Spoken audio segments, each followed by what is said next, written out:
Nous en venons encore au dossier de l'affaire Boffa Bayotte, suite Parfum. Et nous savons tous qu'il y a un procès qui est prévu le 24 juillet, Inch'Allah, le procès en appel qui a duré véritablement 2 ans.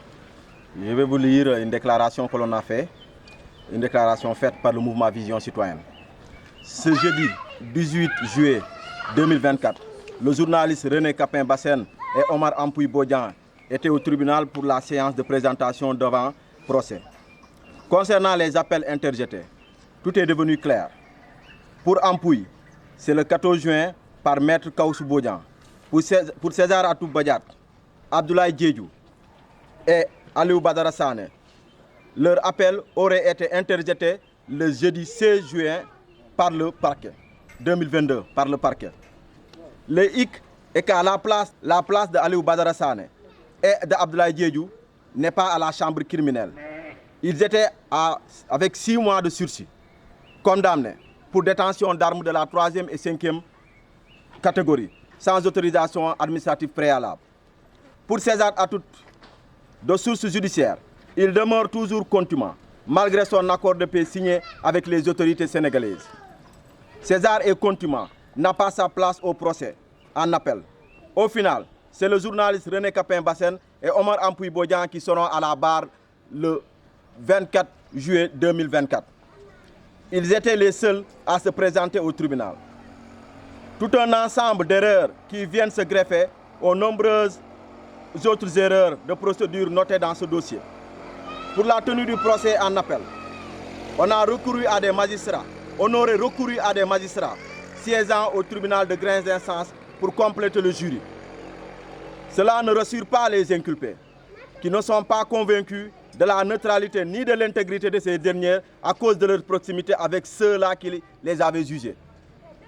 César, le présumé auteur de la théorie, a signé des accords de paix malgré qu'ils étaient sous la coupole de 2 mandats d'arrêt internationaux.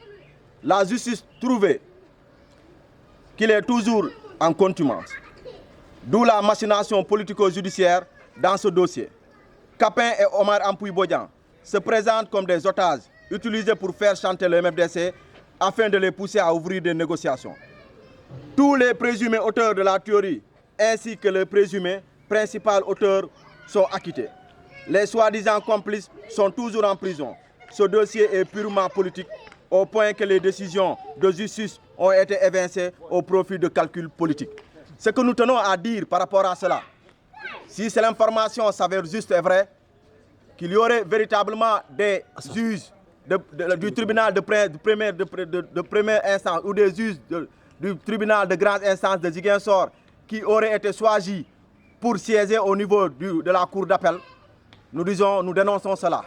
Parce que nous doutons fort de l'intégrité et de la neutralité de ces juges-là. Encore une fois de plus, il faut rappeler que c'est le tribunal de grande instance de Ziguinchor a été bouté quand il s'est agi du jugement. Et l'autre chose, ce que je voudrais vous dire, nous parvenons et nous tenons l'opinion internationale et nationale en témoin pour que ce soi-disant jugement en appel qui devrait avoir lieu le 24 juin puisse se faire avec toute la transparence qui s'y est et que le droit soit dit.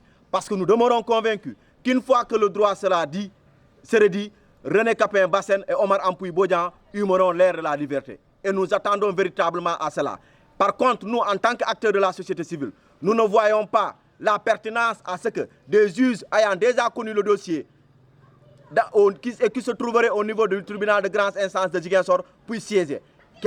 Même si le Sénégal manque de magistrats, on pourrait en faire venir dans d'autres contrées, soit à Dakar, soit à Diourbel, soit à Thiès. Mais c'est cette attitude que les magistrats du tribunal de grande instance de Ziguinchor, certains d'entre eux ont eu par rapport à ce dossier, tout le monde est conscient de cela.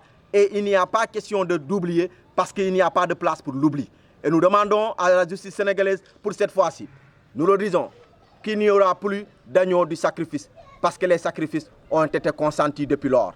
7 ans de prison pour des innocents, nous disons que c'est trop. Et nous pensons qu'aujourd'hui, les nouvelles autorités ont promis aux Sénégalais le djoubel et le djoubanti. Et cela doit connaître aussi, la justice doit connaître le djoubel et le djoubanti. Parce que ce procès qui a toujours été fait à leur défaveur n'a été qu'un procès politique, une machination politico-judiciaire. Ils ne sont pas libérés. Nous comptons mobiliser toutes les familles et tous les acquittés et tous ceux qui sont épris de justice pour chaque fois battre le macadam jusqu'à ce que la réelle justice, la vraie justice soit dite sur cette affaire-là.